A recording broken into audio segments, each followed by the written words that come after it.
아멘. 자, 오늘 이 본문은요, 성경에서 너무 중요하고 중심이 되는 내용이라서 저번 주에도 여러분들과 함께 나누었고, 또 이 내용을 한 주도 여러분들과 해야 될 필요성이 있는 것 같아서 오늘은 교리적인 관점에서 오늘 본문을 접근을 하고 여러분들과 함께 오늘 이 본문 속의 의미들을 나누어 보려고 합니다. 잘 들리십니까? 예, 그럼 됐습니다. 자, 그래서 이렇게 이야기를 한번 접근해서 설명해 들어가면 여러분들에게 설명하는데 많이 좀 도움이 될 거라고 생각이 드는데요. 이게 누군지 음소거를 좀 해주시면 좋겠네요. 자, 한번 봅시다. 우리 이제 실제적인 이야기로 이렇게 한번 풀어봅시다. 부모님들은 자녀들을 교육을 시킬 때 참 공의에 입각해서 교육을 시키죠. 이렇게 법을 정해놓고 이거는 해야 될 거, 하지 말아야 될 거, 이게 개념이 부모님들 머릿속에는 서 있잖아, 그죠? 그런데 이게 하지 말아야 될 걸 하면 얘가 나중에 커서도 분명히 해가 되기 때문에 하지 말라고 하는 거 맞죠? 근데 애들이 말 잘 들어요, 안 들어요? 잘 안 듣죠. 근데 끝끝내 말을 안 듣고 마지막까지 부모에게 반항적으로 남아있는 자녀들이 있는가 하면 부모님을 이해하고 받아들이는 자녀들이 있습니다. 이 차이가 뭐라고 생각할까요? 예를 들어서 좀 성질이 못된 부모라고 하더라도 옳고 그름에 대한 기준은 착한 부모나 조금 그릇된 부모나 차이는 별로 없을걸요? 그런데 어떤 부분에서 아이들이 결국은 수용을 하고 거부를 하느냐면 공의로운 말이 옳고 그름에 따라서 수용을 하고 말고가 아니라 이걸 처리하는 방법에 따라서 달라지는 겁니다. 말은 공의롭고 정확하게 하지만은 그걸 해결하는 방법에 사랑을 보지 못하면 부모님 속에 사랑을, 그러니까 오늘 찬양에 우리 연진 자매님이 참 좋은 마지막 찬양인데 주의 인자가 생명보다 나음으로, 이 말 이해하세요? 이거 굉장히 이해하기 쉬운 이야기가 아닙니다. 이거는 굉장한 고백입니다. 여러분, 우리에게는 생명이 가장 소중해요. 그런데 인자가 생명보다 낫대요. 무슨 뜻일까요? 하나님의 인자 없이는 우리 생명이 없었어요. 그러니까 우리 생명을 하나님께로 돌리는, 영광을 돌리는 내용이거든요. 우리는 생명이 소중하다고 생각한다면 나에게 얻은 혜택만 생각하기 때문에 생명만 생각하는 거예요. 그러나 그 생명이 하나님의 인자 때문에 얻어졌기 때문에 인자가 생명보다 낫다라고 고백하는 거예요. 이건요, 굉장한 수준에서 신앙 고백하는 거거든요. 자, 우리는 상대방이 무슨 말을 하더라도 믿을 때 그 사람이 옳은 말을 해서 믿는 것이 아니라 그 옳은 말을 당신은 어떻게 대하며 처리하는가, 그 처리 과정을 보고 저 사람은 진짜 믿을 만해, 아니면 저 사람은 말만 그렇지 정말 아니야, 그렇게 갈라지는 거거든요. 제가 한번 설교하면서 이런 이야기를 했습니다. 사람들이 권력이 있거나 쉽게 말해서 정치적인 권력이 있거나 돈이 있거나 힘이 있으면 법을 안 지킵니다. 그렇기 때문에 그 사람의 권력을 존중할 수가 없는 거예요. 맞죠? 부모는 자녀에게 권리가 있는 사람이에요.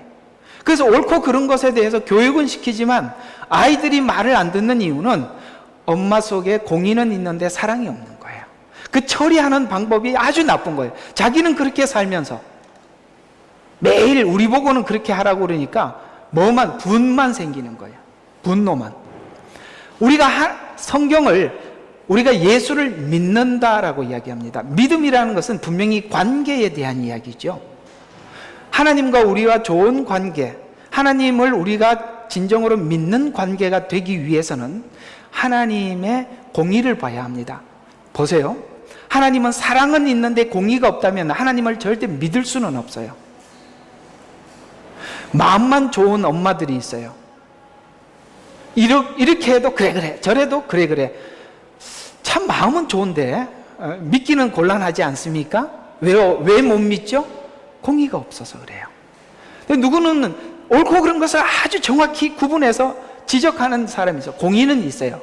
그러나 사랑이 없어요. 그 사람도 못 믿습니다. 우리는 사람들과 관계를 갖기 위해서는, 그 사람을 믿기 위해서는 공의가 내게 뚜렷이 증거가 되어야 하고, 그 공의를 처리하는 방법에서 사랑이 분명히 보여질 때 그게 보여지는 만큼 믿는 겁니다.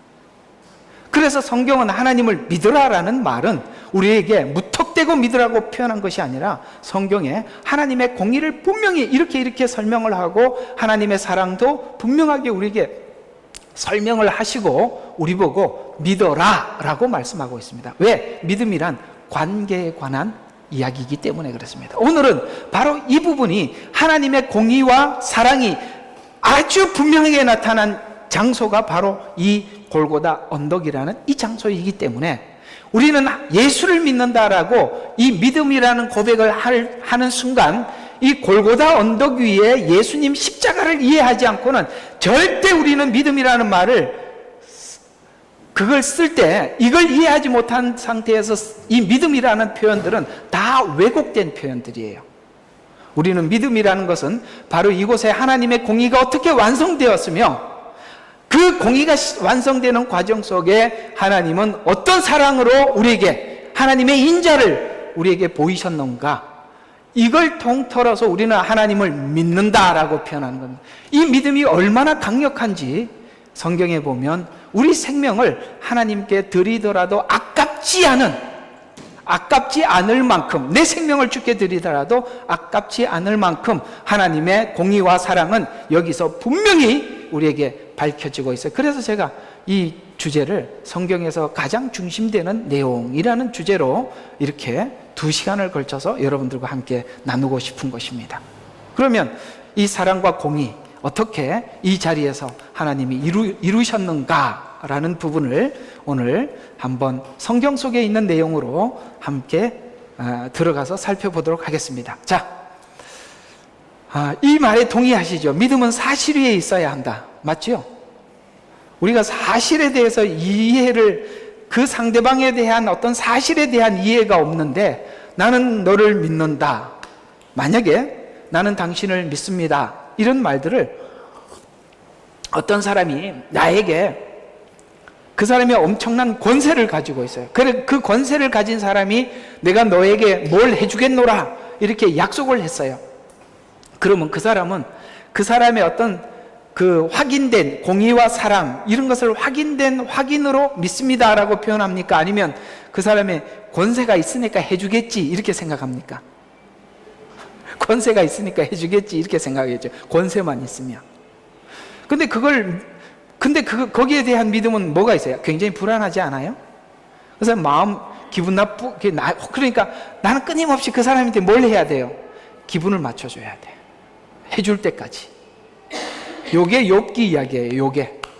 그런 생각이 바뀐 게 욥기 이야기란 말이에요. 그런 게. 주님은 무소부재하고 그 다음에 무슨 일이든지 하지 못할 일이 없나이다. 무슨 말이냐면 전에 하나님에 대해서 그렇게 생각하지 않았다는 거예요. 주님은 전능하다는 건 알게 돼. 그러나 무슨 경영이든지 이루지 못할 것이 없습니다라는 말은 신이 능력만 있고 생각 없는 신입니다라고 생각했던 것에서 돌아서서 무슨 경영이든지, 하나님은 지혜와 지식이 무궁무진해서 무슨 경영, 생각 없이 우리를 인도하시는 분이 아니라 하나님의 계획과 인도하심은 철저하십니다라는 것에 나를 맡기는 거예요. 이게 믿음이에요. 그걸 한 거예요, 욥기가. 우리가 처음에 하나님을 믿는 믿음은 이것밖에 없어요. 당신은 능력이 있어요. 그래서 그 능력을 제게 조금이라도 떨어뜨려 주자. 한 방울만. 그럼 제가 팔자 피고 살 것 같은데, 그것만 주신다면 내가 뭘 하면 그렇게 해주시겠어요? 봉사 많이 할까요? 헌금 많이 할 거예요? 이게 아니라 이 말이에요. 하나님은 모든 경영, 무슨 경영이든지 할 수 있습니다라는 말은 생각 없이 나를 인도하시는 전능하신 분이 아니라 완전하신 분이십니다. 그러므로 다 맡겨도 됩니다. 이렇게 고백한 거거든요. 그래서 우리 믿음은 사실 위에 서 있어야 돼요. 사실은 우리가 확인해야 돼요. 믿어야 될 사람이 확인해야지. 맞잖아요? 믿어야 될 사람이 확인을 하고 들어가야죠. 근데 우리는 놀랍게도 이 믿음이라는, 하나님을 믿는 믿음 속에 들어가는 믿음이라는 세계 속에 진입하는 과정을 보면 놀랍게도 내가 세상에 믿을 수 있는 모든 것에서 믿을 수 없구나라는 것을 확인해서 가장 나도 나를 믿을 수 없는 절망에서 우리가 가느다란 희망을 하나님께로 보고 거기서 그걸 붙잡고 왔는데, 이상하게도 하나님은 그 믿을 수 있으실, 그러니까 내 모든 삶을 하나님께 의탁하고 믿을 수 있는 분이라는 것을 하나님이 확장시켜 보여줘서 우리는 지금 이 믿음을 가지게 된 거거든요. 무슨 말이에요? 우리가 믿을 만한 것을 끊어놓고 하나님이 이 줄만 남겨놨단 말이에요. 하나님밖에 바라볼 데가 없도록 남겨두어서 하나님을 바라봤더니 하나님은 우리에게 놀랍게도 삶을 통해, 성경을 모를 때는 삶을 통해서 열어주셨고, 이제는 성경을 알 때부터 성경 안에서 하나님의 공의와 사랑이 어떻게 이렇게 멋지게 기아, 그 톱니바퀴 자전거 체인과 기아가 이렇게 맞아 떨어져서 이렇게 굴러가듯이 이렇게 멋지게 하나님이 일하셨구나라는 걸 믿고 확인하는 과정 속에서 우리 믿음이 굳어져 버린 거죠.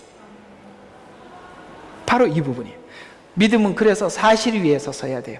성경에서 확인해야 되는 거예요. 자, 그래서 사실이 사실되기 위해서는 의심될 만한 모든 내용이 말끔히 해소되어야 해요. 그래서 하나님이 믿음을 주실 때 첫 번째 뭐부터 주시냐면 의심을 주시고 믿음을 주세요. 왜? 의심이라는 과정 없이 믿음이 딱 들어와 버리면 어느 날 뭐지? 하는 생각이 들죠. 그래서 이제 창세기에서 그걸 좀 터치해 드릴 거예요. 우리는 예수를 믿다가 보면 창세기로 돌아갈 수밖에 없어요. 누가 창조했지? 인간은 하나님 앞에 어떤 존재지? 사람을 왜 만들었을까? 인간은 왜 죄를 지었을까? 그 죄로 인해서 하나님은 왜 이런 조치를 취했을까? 이게 창세기에 있다 이 말이에요. 그러니까 창세기도 가만히 앉아서 들을 수 있는 이야기는 아니다. 생각을 해야 돼요. 그래서 사실을 증명하기 위해서는 두 가지가 완전히 해소되어야 하는데, 하나는 공의와 사랑입니다. 하나님의 공의는 어떻게 전달되었으며 그 공의를 이루는 과정 속에 하나님의 사랑은 어떤 형태로 개입했는가, 그게 오늘 본문 이야기란 말이에요. 지금 예수님은 십자가에서 하나님의 공의를 집행하고 있는 중이죠. 예수님께 이 세상의 모든 죄에 대해서 집중적으로 집행을 하고 있어요. 죄에 대해서 지금 거기에 대해서 사형 집행을 하고 있는 것입니다. 공의죠. 누구에게? 예수님에게. 사실 예수님에게 했다는 것은 하나님은 하나님 자신에게 이 집행을 했다는 것입니다. 그래서 공의와 사랑이 정확히 당신이 정한 공의를 당신의 인자로, 사랑으로 지금 해결했죠. 우리는 여기서 하나님 앞에 딱 손을 들어버린 것입니다. 공의란 상대가 했던 말에 대해서 의심거리를 해소하는 것이며, 사랑이란 의심거리를 해소하는 과정에 상대에게, 그러니까 공의를 주었던 그 사람이 상대에게 얼마나 애증을 가지고 있는가인데, 성경은 그 이야기를 하고 있어요. 자, 한번 여러분들이 여러분의 부모에게 지금 항복한 사람도 있을 것이고, 아직도 반쯤 항복하고 이해는 하는데 또 아직도 이해가 안 가는 부분이 있어. 이런 부모도 있을걸요? 있나요? 마스크를 끼고 있으니까 도대체 표정을 알 수가 없습니다. 그렇나요? 부모님에 대해서, 부모님이 나를 사랑하는 그 애증에 대해서 항복한 사람도 있고, 항복하지 못하고 자기 편한 대로 살다가 갔구나 이렇게 하시는 분들도 있을 거예요. 그러나 항상 이 중간에 이렇게 말이 새면 안 되게 뭔 이야기를 하려고 그러다가 그 얘기를 했는지 요즘 이러면 안 되는데 이게 나이가 들어가고 있는 건가? 자, 그래서 오늘 이제 본문을 좀 빨리 좀 들어가 보도록 하겠습니다. 에덴 동산에 닫혀 있죠. 에덴 동산은 지금 닫혀 있어요. 이 문을 열기 위해서는 하나님께서 말씀하셨던 그 창세기에 이것을 선악과를 먹는 날에는 죽으리라 라고 하셨던 말씀이 공의예요. 먹는 날에는 죽으리라는 말이 하나님에는 공의예요. 그렇죠. 근데 그 말씀을 지켜야만 했어요. 하나님은 당신이 하신 말씀이니까. 그래서 이 본문은 그 닫혀있는 천국문을 십자가로 열었다라고 표현하고 있는 것입니다. 자, 그거 성경 안에 여기저기 많은 내용이 예표로 있어요. 그거 이제 오늘 한번 보자는 거죠. 그래서 예표와 모형을 통해서 십자가 사건이 가지고 있는 의미를 기록하고 있는데, 오늘은 성경에서 가장 중심되는 천국문이 열린 이 사건에 대해서 함께 살펴보려고 합니다. 자, 그러면 예수님은 이제 양들의 문, 그러니까 천국 문이 에덴 동산에 두루 도는 불칼을 두어서 아무도 그곳에 접근하지 못하게 했어요. 왜? 그 들어가면 생명나무가 있고, 생명나무가 있으면 그 생명나무를 먹으면, 만약에 우리가 죄 문제를 해결하지 않은 상태에서 생명나무를 먹으면 히틀러가 지금도 살아있다 이 말이에요. 이렇게 해서 표현하면 가장 빠르게 이해가 가겠죠. 악인들이 사라지질 않아요. 근데 인간은요, 하나님 없이 뭐만 발전하느냐면 악만 발전하는 거예요. 그래서 하나님이 빨리 이 문을 닫을 수밖에 없었던 거예요. 그래서 천국 문은 닫혔어요. 그런데 이 문을 열었다고 예수님은 이렇게 표현하고 있습니다. 요한복음 10장 15절입니다. 나는 양들을 위하여 나의 생명을 내어놓느니라. 이 말 전체에 딱 윤곽이 잡히죠. 내 양들을 위해서 내 생명을 내어놓느니라. 왜? 두루 도는 불칼을 두었고, 그 두루 도는 불칼에 의해서 누구도 들어갈 수 없어요. 그러나 내가 맞아 그 불칼에 맞아 선악과가 있는, 그러니까 생명나무 실과가 있다는 것을 알면서 들어갈 수 없는 그곳에 들어가도록 하나님은 문을 열어야 돼요.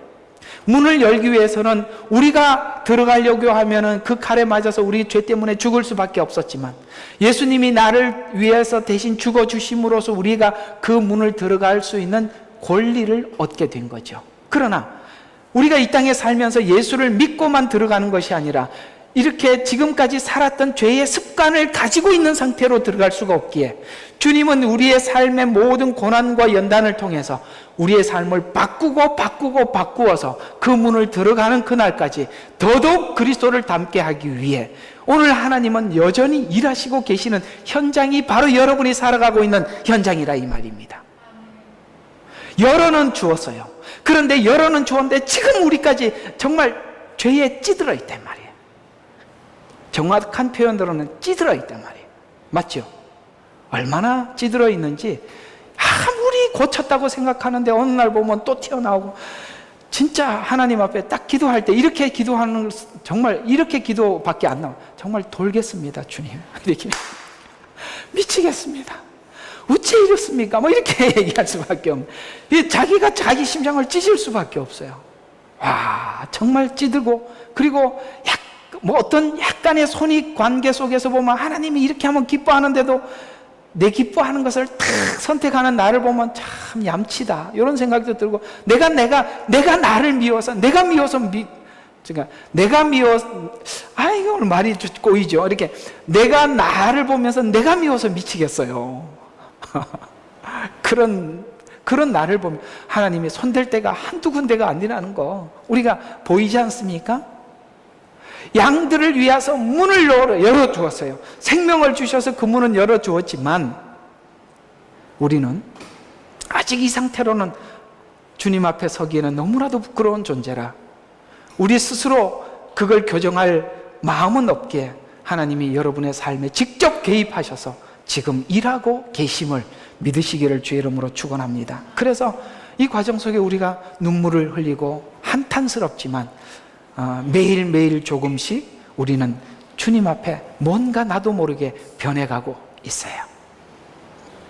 그래서 17절과 18, 요한복음 10장 17절과 18절에 보면 내 아버지께서 나를 사랑하시니 이는 내가 생명을 얻기 위해 나의 생명을 내어놓기 때문이라. 아무도 생명을 내게서 빼앗을 자가 없으나 봐요, 내 스스로 그것을 내어놓느니라.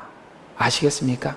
예수님은 힘이 없어서 로마 병정들에게 잡혀간 것이 아니라 당신 스스로 내어놓았어요. 왜? 우리를 위해.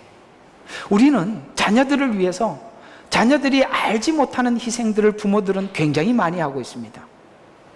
저는 이렇게 이제 지금 이거 손주 이야기할 때는 10,000원씩 내놓고 한다 그래도 한국에서는 이게 지금 10불씩 제가 한 번씩 지급하겠습니다. 이게 제가 이렇게 시엘이한테 한번 물어봤어요. 이렇게 누구 좋아? 엄마, 할아버지, 할머니 다 보고 싶대. 그래서 예외가 둘이 있더라고, 우리 식구에. 섭섭하게 생각하지 마십시오. 그래서 아빠는 그러니까 싫어 이러는 거예요. 그래서 이야, 제가요 우리 상욱이 보면서 무슨 생각이 드냐면 전에 내 모습을 보는 것 같았어요. 우리 성진이하고 혜민이도 그랬거든요. 아빠 싫어. 이게 아빠 좋아 이야기를 제가 평생 들으려나? 이런 생각도 해봤어요. 그래서 상욱이인데도 그런 생각이 드는 거예요. 같은 어떤 애증이 가는 거예요. 아빠는 그래요. 정말 자녀들을 위해서 새벽 4시에 일어나서 저녁 늦게까지 일주일 내내 일을 하고 그렇게 돌아와요. 자기들이 지금 받고 있는 이런 혜택들이 그 아빠의 수고와 노력 때문이라는 건 전혀 몰라. 근데 좀 보면 답답하잖아. 애들이 교육시켜야 될 부분이 있으니까 엄마가 못하니까 할 수 없이 회초리를 들고, 그러니까 돈 벌어다 주고 잘 되라고 회초리 들고 이렇게 하는데도 그걸 애들이 알 리가 없죠. 그러니까 시온이한테도 물어보면은 아빠 좋아하면서, 시온이는 요즘 조금 그래도 애가 조금 똑똑한 건지 그래서 아빠 좋아 그러는데 시엘이는 무조건 싫다는 거예요. 삼촌은 거기도 예외가 됐었어요. 그 둘은 예외야. 근데 그래도 딴 사람들 다 합격이야. 저도 합격선에 주여 감사합니다. 합격인데 삼촌은 왜 그런지 저도 잘 모르겠습니다. 자, 그런 것처럼 왜 일로 갔죠? 예. 그렇죠. 상대의 어떤 혜택을 누리기 위해서 보이지 않는 어떤 희생들을 누군가가 치르고 있단 말이에요. 그러나 그걸 몰라요. 우리가 지금 예수 믿고 천국 가게 되었습니다 라마 것만 안다면 예수님께서 우리가 구원받기 위해서 치렀던 희생에 대해서 그건 정말 우상을 섬기듯이 구원을 받아들이는 거 아니겠어요?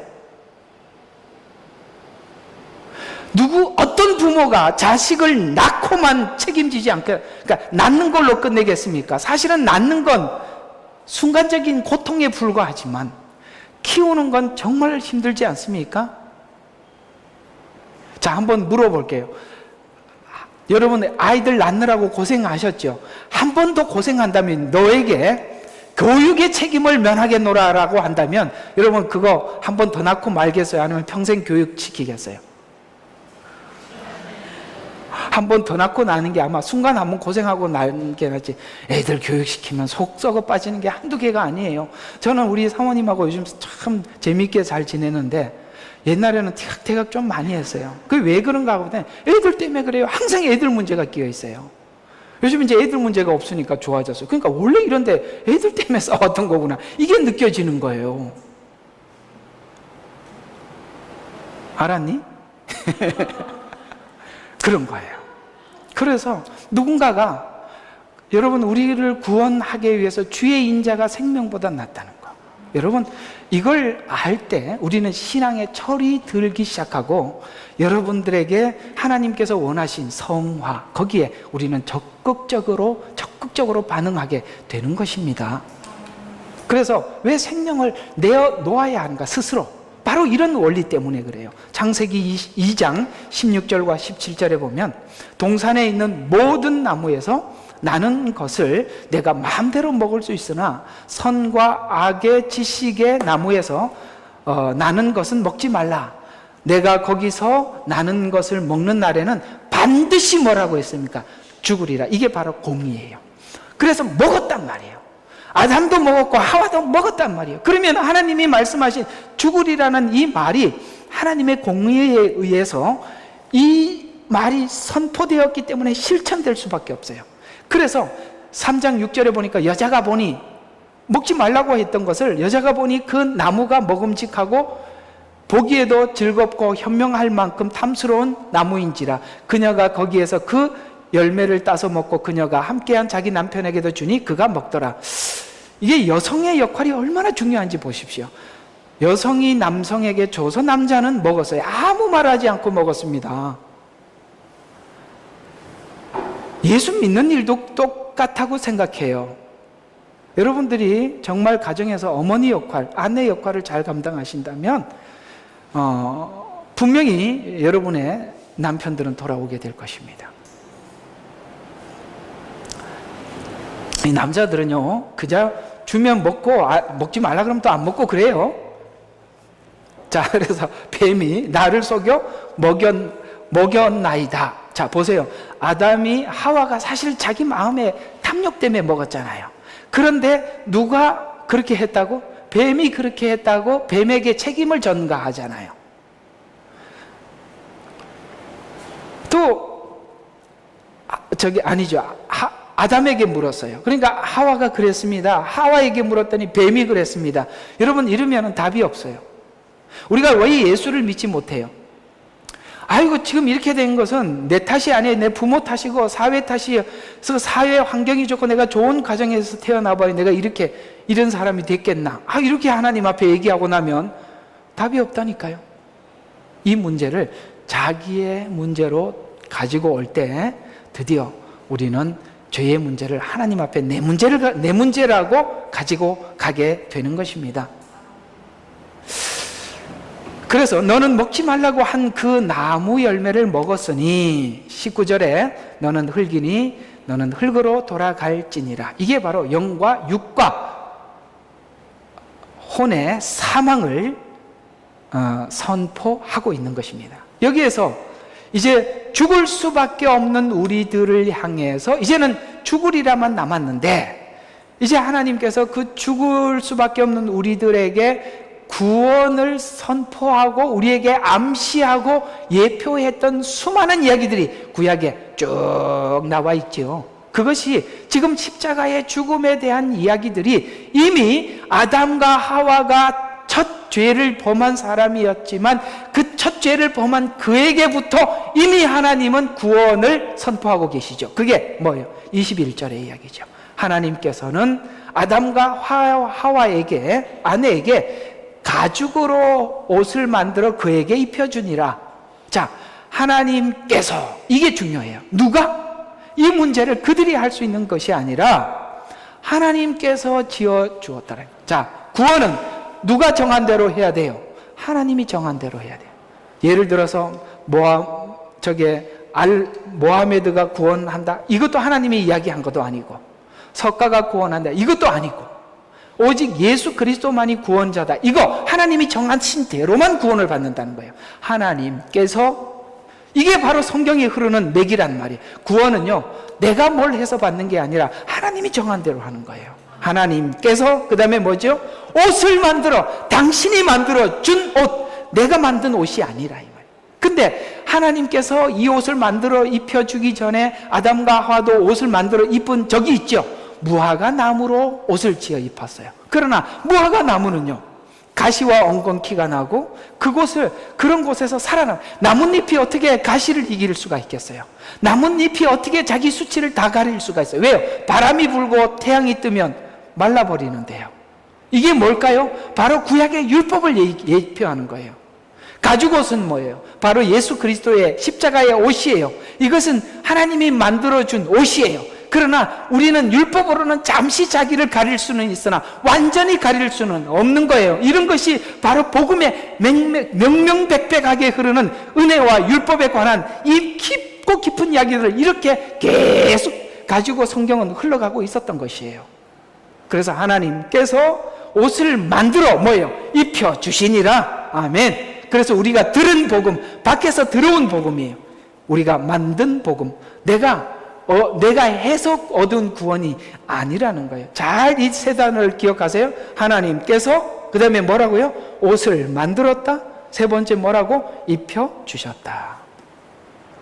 그래서 창세기 2장과 3장의 일련의 사건들은 먹는 날에는 죽으리라 해서 가죽 옷을 만든 옷을 입혀주었더라라는 말로 2장 3장은 이미 성경 전체가 말하고 싶어하는 이야기를 거기다가 담아버렸다는 거예요. 그래서 유대인들은 항상 모든 설명을 할 때마다 서두에 결론을 하려고 하는 얘기의 본질, 결론을 앞에다가 두거든요.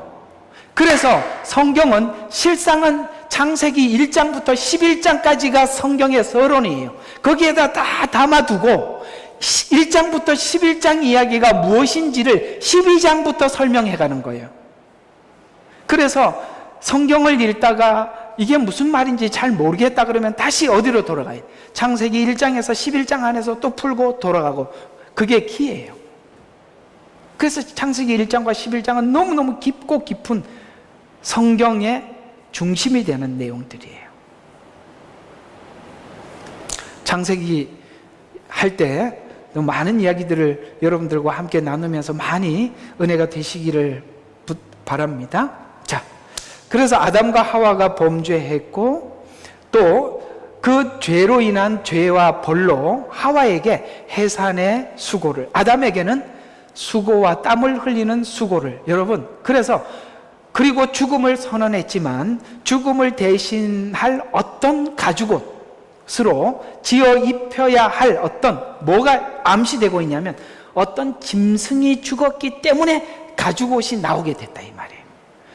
드디어 누군가가 생명을 드려야 한다, 누군가가 죽어야 한다라는 것을 이미 범죄했던 아담에게부터 하나님은 이미 그 약속을 하고 들어갔단 말이에요. 그러면 내가 가죽옷이 필요합니다, 구원이 필요합니다, 이걸 알려주기 위해서 하나님은 남자에게는 땀을 흘리는 수고, 바로 남성들이 평생 짐을 지고 가야 할 노동이 있죠. 노동 때문에 인생을 돌아보게 되는 거예요, 남성들은. 그래서 주님을 찾아요. 그래서 남자들이 예수를 만날 때 보셔요. 부도가 나고 가족들을 더 이상 먹여 살릴 수 없을 때만큼 비참한 게 없거든요. 그때 주님 뭐죠? 여러분, 여성들은 제일 아플 때가 누구예요? 아이들. 내가 보니까 여자들은 처음부터 남편은 별 볼 일 없어요. 그저 아이가 뭐 문제가 생기면 그냥 야단이에요. 왜? 그것이 여자에게 가장 아픔이니까. 하나님이 그런 걸로 통해서 우리 인생을 생각하고 돌아보게 하고 하나님을 찾게 만드는 거예요. 그러면 사단은 지금 무슨 일을 하게 해서 하나님을 찾지 못하게 할까요? 노동의 자유와 일하지 말고 먹게 만든. 여러분, 이건요 정말 하나님이 일하는 방법에 치명적인 거예요. 또 하나, 여성들은요 결혼하고 아이 낳지 않기. 여러분, 이게 바로 하나님이 세운 가정이라는 제도, 이 가정이라는 제도 안에서 남성들은 일을 하게 되고 여성들은 아이를 키우게 되는데, 여기에서 우리가 찾아오는 여러 가지 어려움을 통해서 하나님을 구하게 되거든요. 근데 이게 없으면 나 편하게 살자 이렇게 가버리면 사람들이 하나님을 찾질 않아.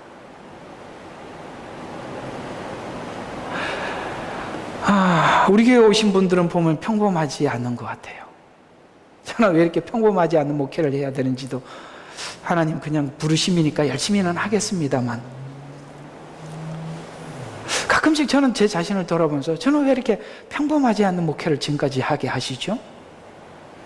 어쩌면 제가 평범하지 않는 인생을 살아왔기, 저는 제 간증을 별로 한 적이 없어요. 저도 정말 기가 막히는 집안에서 기가 막히게 자랐거든요. 들어보면 장난이 아닐 겁니다. 거기서 전 많은 생각을 하게 됐고, 그 많은 생각들을 하게 된 것이 제가 하나님을 더 깊이 생각하게 되었던 것들이 아마 여러분들에게 지금 도움이 되는 거라고 생각을 합니다. 그런 것처럼 어쨌든 하나님은 이런 가정이라는 어떤 테두리 안에서 우리에게 고통과 고난을 생각을 하게 하고 주님을 붙잡게 그렇게 만드셨죠. 그래서 성경에서 지금 맹명백백하게 흐르는 내용은 바로 사랑과 공의의 조화가 하나님 안에서 어떻게 이루어졌냐. 결국은 부모님들은 자녀들을 정말 사랑하죠. 그 사랑 안에서 하나님은 부모님에게도 공의와 사랑을 풀어내기를 바라세요. 자녀들에게 공의로운 부모가 되기를 원하고, 여러분, 아이들 교육시키다 보면 이런 거 자꾸 느껴지지 않으세요? 하나님이 실상은 나에게 요구하는 건데, 맞잖아. 아유, 여러분들 고개 끄덕거리시네. 감사합니다. 맞아요. 무슨 말이냐면, 얘야, 네가 말한 대로 네가 한번 실천해봐. 그러면 아이들이 너가 실천하는 걸 보고 배울 거야 라고 하나님이 끊임없이 말을 하는데, 나는 안 되고 너는 하라는 거지. 그러니까 아이들이 그게 보일 때마다 열받죠. 나도 아이들한테 그걸 많이 보여줬어요. 저도 이렇게 실패하면서 했어요. 근데 지금 모르겠습니다. 좋게 보는지 나쁘게 보는지는 잘 모르겠지만, 그래도 이제 머리가 커서 이제 이해를 하는 건지 용납하는 건지 저도 잘 모르겠습니다만, 어쨌거나 하나님이 결국은 우리에게 그걸 요구하고 있다는 걸 우리는 알아요. 그래서 꼭 그래서 끝에서는 이렇게 말을 하죠. 이놈아, 나는 이렇게 살더라도 너는 그렇게 살지 말아야지. 그게 먹혀 들어가나? 그게 안 먹혀 들어가요. 하나님은 이 사랑과 공의의 조화예요. 그래서 어떤 짐승의 희생이 죽으리라고 말씀하신 공의를 만족시키고 있어요. 하나님을 지금 만족시키고 있는데, 그 앞에 10장, 요한복음 앞에 10장 15절에 보니까 양들을 위해 스스로 생명을 주어 생명을 얻게 하신 하나님 그리스도에 관한 예언이 창세기 3장에서부터 시작되었음을 성경은 시작하고 있는 것인데, 오늘 본문, 금방 읽었던 본문 51절과 53절에 보면 하나님께 이 모든 인간의 죄에 대해서 용서에 대한 만족을 하나님께 드림으로 하나님이 그걸 받으셨다는 증거로 이제 하나님과 우리 사이에 휘장이 찢어진 사건은 마치 에덴 동산에 하나님께서 불칼을 두어서 들어가지 못하도록 막아두었던 것이 열렸음을 지금 휘장이 찢어진 사건을 통해서 하나님은 우리에게 공개하고 있다는 거예요. 드디어 예수님이 십자가에 죽으심으로 에덴의 문을 여셨다. 휘장이 위로부터 아래까지 찢어졌다는 말이 바로 양의 문이라는 말, 이런 말들이 전부 다 일맥상통하게 연결되어 있는 메시지라는 거죠. 그래서 위에서 아래로까지 찢어졌다는 말은 우리가 찢었다는 게 아니에요. 우리가 찢었으면 아래에서 위를 찢었겠죠. 그러나 위에서 아래 찢어졌다는 거, 하나님이 찢으셨다는 표현을 위에서 아래로 이렇게 둘이 되고, 그래서 땅이 흔들리며, 그래서 그 증거로, 실제적인 증거로 땅이 흔들리고 바위들이 갈라지고 무덤이 열리고 잠자던 많은 성도들의 몸이 일어났다라는 말은 구약에서 이제 이 구속의 날을 약속을 하시고 그 약속의 그 날이 올 줄 기다리고 기다렸던 성도들이 일어났다라는 것입니다. 그래서 사복음서를 한 군데 묶어서 설명한 메시지가 있어요. 이사야서예요. 그 이사야서는 신약 성경에 있는 사복음서를 정확히 예언한 메시지예요. 그 이사야서 예언이 이 공관복음, 마태, 마가, 누가, 요한복음에 정확히 완성되었다는 거죠. 주께서 부활하신 후에 무덤에서 나와 거룩한 도성에 들어갔다, 에덴에 진입했다, 도성에 들어갔다, 같은 이야기입니다. 많은 사람들에게 나타나더라 라는 말이 이 되죠. 즉 창세기 3장 23절과 24절에 있는 말씀처럼 에덴 동산에서 그를 내보내어 그가 취함을 입은 그 땅을 갈게 하시니, 그리하여 하나님께서 그 사람을 쫓아내시고 에덴 동편에 그룹들과 두루 도는 불타는 칼을 놓아 생명나무의 길을 지키게 하시리라. 그래서 생명나무는 존재하고 있어요. 지금도. 그래야 우리가 천국에 가서 영원히 사니까요.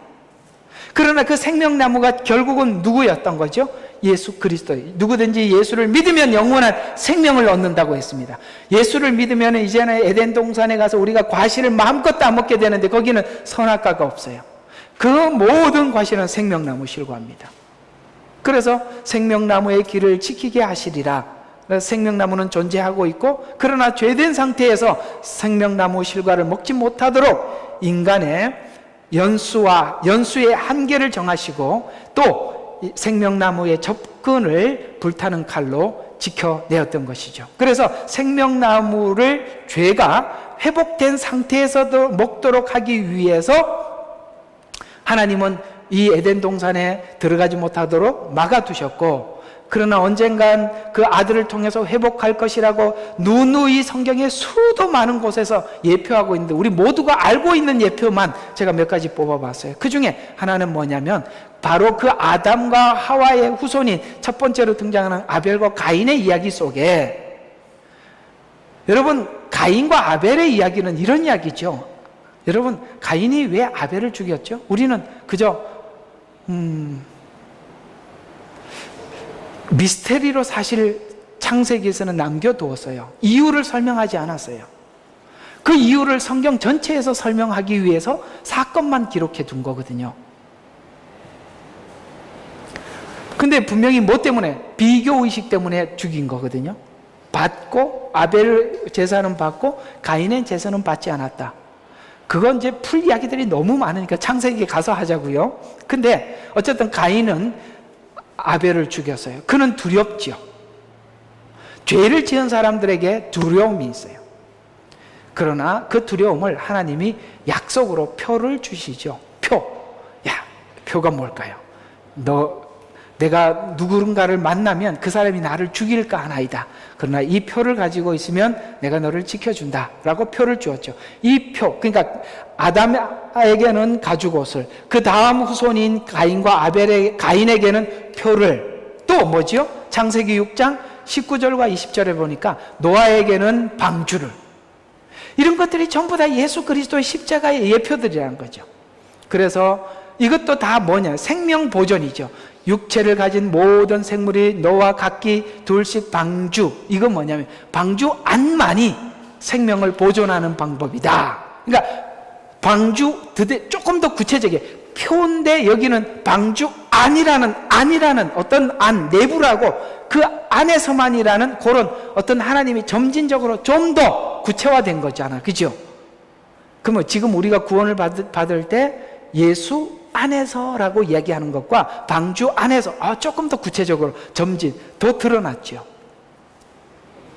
그래서 코와 호흡의 생명의 호흡을 하던 모든 것은 죽었더라. 그와 함께 방주에 있던 자들만 뭐야? 살아남았더라. 살아남았다. 생명을 보존하는 방법이죠. 그래서 성경에는 수도 없이 이런 예표들, 표, 방주, 그 다음에 소돔과 고모라 상이 멸망했을 때 롯의 가족들이 도망갔던 소활성, 그 다음에 도피성, 이스라엘 백성들이 가나안 땅에 들어갔을 때 도피성, 성막에 있는 내용들, 이런 모세오경에 수도 없는 예표들이 전부 다 바로 오늘 이 시간, 이 사건을 예표하고 있다는 거예요. 그래서 이 내용이 가장 성경에서 중요하다는 거예요. 그래서 이 가죽옷의 의미가 하나님께서는 시간이 지날수록 점점 점진적인 의미로 드러나면서 성막에서 구체적으로 어떤 성막에서 이제 아주 구체화되기 시작하는데, 그것이 어떤 짐승의 피와 그 다음에 완전한 대제사장이 필요하다라고 이야기하시죠. 그래서 완전한 피, 완전한 제사장, 이게 히브리서예요. 히브리서에서 예수님의 피가 얼마나 완전했으며 그분은 얼마나 완전한 제사장인지를 설명을 하고 있잖아요. 히브리서도 제가 강의한 적이 있어요. 그래서 이 역할을 통해서 죄 용서함을 받아서 생명나무에 접근하게 되었음을 성경은 설명에 들어가고 있어요. 그래서 회복을 위한 예수 그리스도의 완전성에 대해, 그분이 우리의 회복을 위해서 완전하신 분이다라는 것을 구약 제사에서 의미하는 십자가의 예표로서, 피는 왜 피를 흘려야만 하는가? 오늘 스스로 생명을 내어놓는다 그러는데 왜 예수님은 피를 흘려야만 했을까? 레위기 신명기에 보면 하나님은 피는 피로, 생명은 생명으로 갚는다라고 말씀하고 있습니다. 죄는 뭐예요? 사망이에요. 사망은 생명으로 갚을 수밖에 없어요. 그래서 이게 하나님의 공의라 이 말이에요. 그래서 피를 흘려야만 했고, 그 다음에 그 죄로 인해서 잃어버린 생명을 대속하기 위해서 히브리서 9장 7절과 9절에 보면 대제사장이 1년에 한 번씩 혼자 들어가지 않으며 이 피는 자기 자신과 백성들의 잘못을 위해서 드려졌던 것이라. 그것은 현재를 위한 모형이니 구약에 있었던 이 성막은 지금을 위한 바로 이 십자가, 오늘 본문, 이 본문이 그래서 중요한 거예요. 그래서 현재를 위한 모형이니 그에 따라 예물들과 희생 제물들을 드려도 구약 제사들은 결국은 어디까지 해결을 못하냐면 양심에 관한 죄의 근본을 해결하지 못했다 이 말이에요. 뿌리를 해결하지. 죄는 뭐냐면 우리 속에서부터 나온단 말이에요. 근데 이 속을 해결하지 못했고 겉만 아무리 해봐야 해결이 안 되잖아요. 우리 본성이 안 바뀌면.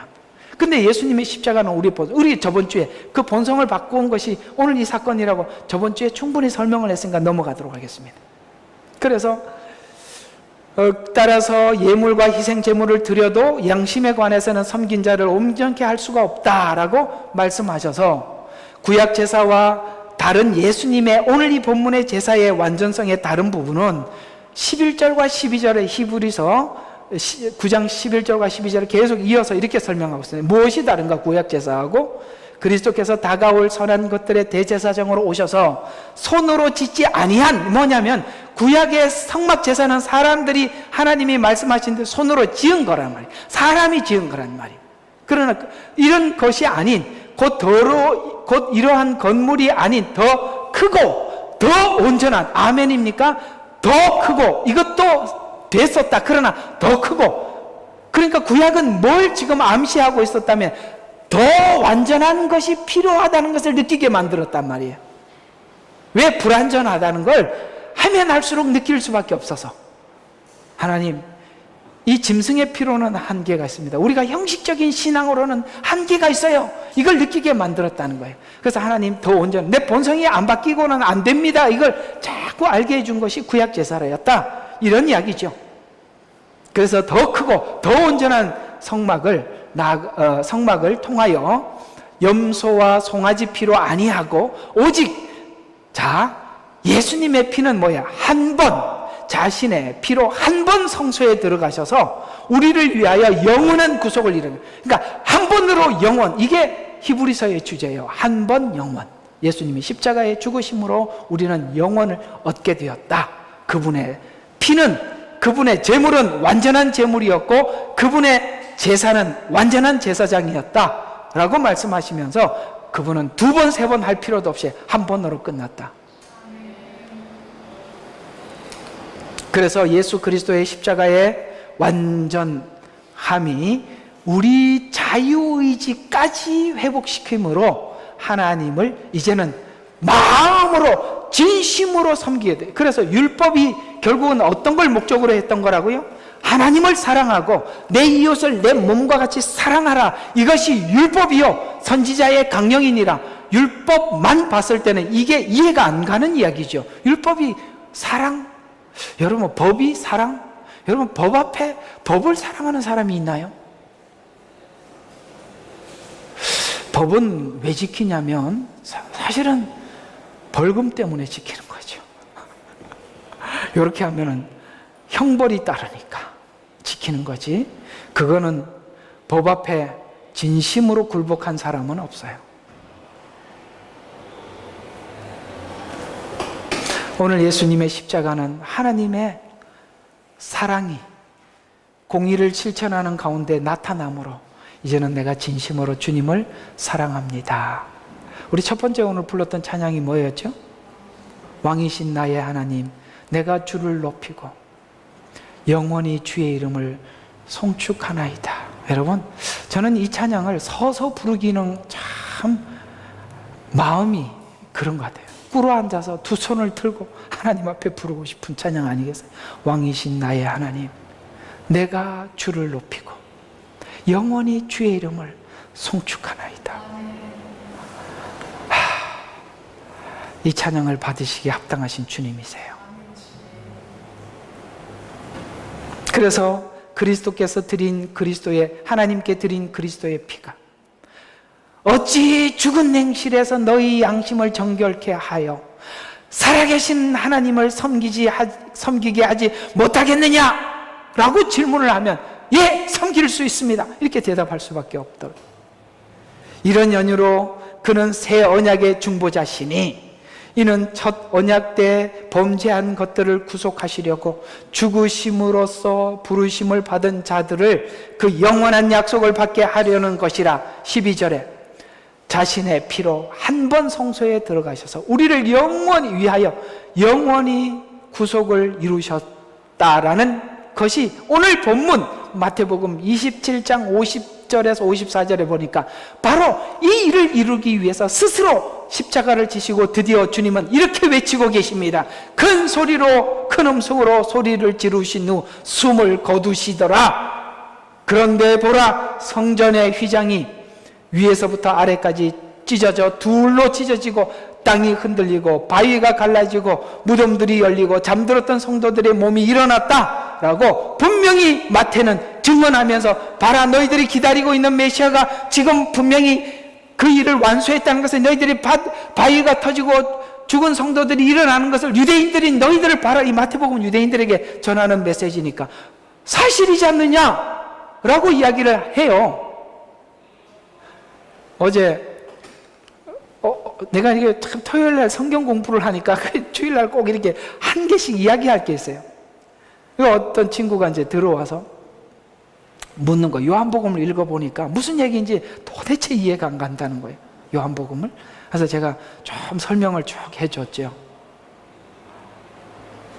근데 어두움에 빛이 왔는데 왜 사람들이 빛이 왔다는 걸 모를까? 그러니까 막 왜 그런지 한번 대답을 내보라니까 뭐 이렇게 저렇게 이야기하는 거예요. 내가 그래서 사람이 장님이라서 그렇습니다. 그랬더니 우와, 너무 놀라더라고요. 그렇잖아요. 사람이 장님이니까 지금 무슨 상황이 바뀌고 있는 걸 모르는 거 아니겠어요? 그러면 유대인들이 자기 땅에 왔는데 자기 백성이 영접지 않았대요. 이게 요한복음 이야기거든요. 왜 영접지 않았을까요? 자기들은 의인이라고 생각했기 때문에 영접지 않았던 거예요. 그런데 이상하게도 사마리아라는 지역은 유대인들로부터 배척받는, 미움받는 지역이에요. 그런데 거기는 사마리아 여인이 알아봤네? 빛이 왔는 걸. 그래서 사마리아는 유대인들에게도 외면받는 곳이었고, 외면받는 사람 중에 외면받는 사람이 이 여자 아니겠어요? 왜요? 그 좁은 지역에서 5번 결혼했는데 누가 모르겠어? 그래서 이거는 이건 진짜 해도 너무 5번, 한 2번 하고 말지 무슨 5번까지 이렇게 했단 말이죠. 그런데 그는 예수님을 알아보죠. 누가 예수님을 알아볼까요? 죄인들만 알아봐요. 우리는 왜 예수님을 알아봤을까요? 내가 죄인이라는 걸 알아. 근데 우리는 원래 보통 죄인이라 그러면 아무도 안 믿어요. 근데 여러분들은 죄인이라는 걸 왜 인정했을까요? 여러분, 하나님이 여러분의 마음을 가난하게 하셨기 때문에 인정하신 겁니다. 무슨 소리? 지나가는 사람들이 너 죄인이니까 예수 믿으라고 막 끝까지 막을 쓰고 막 얘기해봐요. 뺨 맞아요. 저도 처음에 예수 믿고 내가 죄인이라는 말이 이해가 안 가는 거예요. 내가 왜 죄인이야? 내가 죄 지은 적이 없는데. 왜 빛이 왔는데 어둠이 깨닫지 못해요? 본인이 의인이라고 생각하기 때문에 그래요. 여러분, 우리 마음이 낮아져서 죄인이라는 걸 알게 된 거예요. 그게 바로 은혜의 출발인 거예요. 감사하지 않아요? 바로 그런 이야기죠. 그래서 주께서 부활하신 후에 무덤에서 나와 거룩한 도성으로 들어가 많은 사람에게 나타나더라. 근데 이 부분을 세심히 본 사람이 있었대요. 백부장과 그와 함께한 예수를 지키고 있던 사람들은 지진과 그 일어난 일들을 보고 이상하게 이방인들인데도 크게 두려워하여 말하기를 참으로 이 사람이 하나님의 아들이었도다. 이상한 일이죠. 자기 백성들은 모르고 이방인들이 그걸 알아보고 있어요. 그걸 이방인들이 알아보니까 이제 28장에 가서는 너는 모든 족속으로 제자를 삼아 유대인들을 보내는 거예요. 오후 얘기도 유대인들을 왜 보냈는지 교리적인 메시지예요. 잘 들으셔야 돼요. 오늘은 이상하게 오전도 교리적이고 오후도 교리적인 내용이에요. 왜 유대인들을 이방인에게 보냈는가? 앞으로 유대인들이 마지막 종말 사역에 수많은 사람들이 왜 유대인들의 사역을 통해서 돌아오는지 요한계시록 7장에 잘 설명을 하고 있어요. 초창기 초대 사역도 유대인들, 12제자는 유대인들이 했어요. 마지막 때도 유대인들이에요. 유대인들은요, 증언 사역의 중심에 있는 자들입니다. 자, 그건 이제, 그래서 정리를 해볼게요. 자, 구약 제사는 예수 그리스도 십자가 대속의 예표이며 그 예표가 완성되었음을 휘장이 찢어진 사건과 무덤이 열린 사건으로 증거했습니다. 가까이에서 관찰했던 백부장의 고백을 통해서 이 일이 실제 일어났음을 증언하고 있어요. 이 사실을 믿는 사람들은 누구나 구원을 얻게 된다라는 이야기가 그 이야기입니다. 자, 오늘 이야기들을 정리해서 결론적으로 말씀을 드리면 대속을 믿는 믿음, 구원은 율법 이후 계획한 구원이 아니라 처음부터 가지고 있었던 하나님의 구원 계획인데 그거는 약속이죠. 방주, 하나님 일러준 방법, 구체화되어 가고 있어요. 소활성, 소돔의 멸망을 알고 하나님 예비한 곳, 성막, 하나님이 알려준 절차대로 모두 하나님께서 미리 준비한 구원임을 우리에게 말씀하고 있습니다. 이거 제가 다 카톡에다 올려드릴게요, 이 내용. 자, 그래서 오늘 이야기들을 여기서 이 이야기로 좀 정리를 한번 해볼게요. 여러분, 아브라함은 모세 훨씬 이전의 사람이에요. 모세 때부터 하나님이 율법을 주었거든요. 그런데 아브라함과 모세는 약 500년 차이가 납니다. 하나님은 우리를 구원하는 방법을 율법을 통하지 않고 믿음으로 하겠다고 이미 500년 전에 암시했어요. 그래서 아브라함은 믿음으로 구원받는 과정이 어떠한지를 설명하는 그거를 우리에게 설명하기 위해서 등장한 인물이에요. 창세기를 하다 보면 인물이 나오죠. 하나님은 아브라함을 통해서 우리에게 전할 메시지가 있고 이삭을 통할 전할 메시지가 있고 야곱을 통해 전할 메시지가 있어요. 아브라함을 통해 전하는 메시지는 누구든지 믿음으로만 구원을 받는다. 유대인도 이방인도. 그게 아브라함을 통해서 전하는 메시지. 그 구원받고 난 뒤에 하나님이 추구하는 게 뭐죠? 성화죠. 이삭은 일찍 성화된 자다. 그러니 사람들과 충돌이 없었다. 사람들은 재산의 목적이지만 우물 문제로 여러 번 충돌이 있었지만 그는 양보했다. 이게 바로 성화된 사람들의 삶이란다.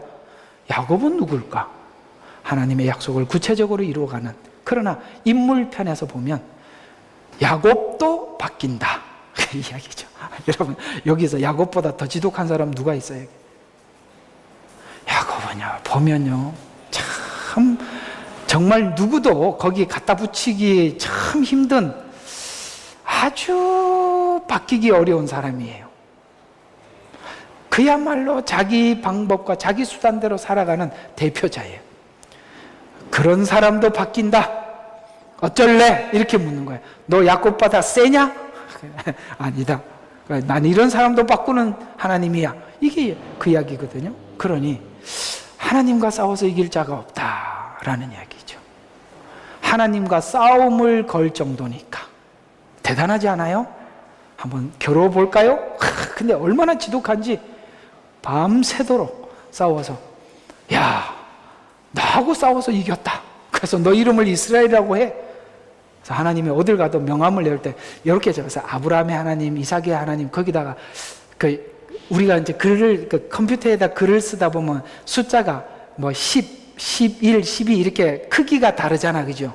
근데 야곱이라는 이름에는 12로 쓰고 거기다가 굵게 쓰고 빨간 글로 썼다고.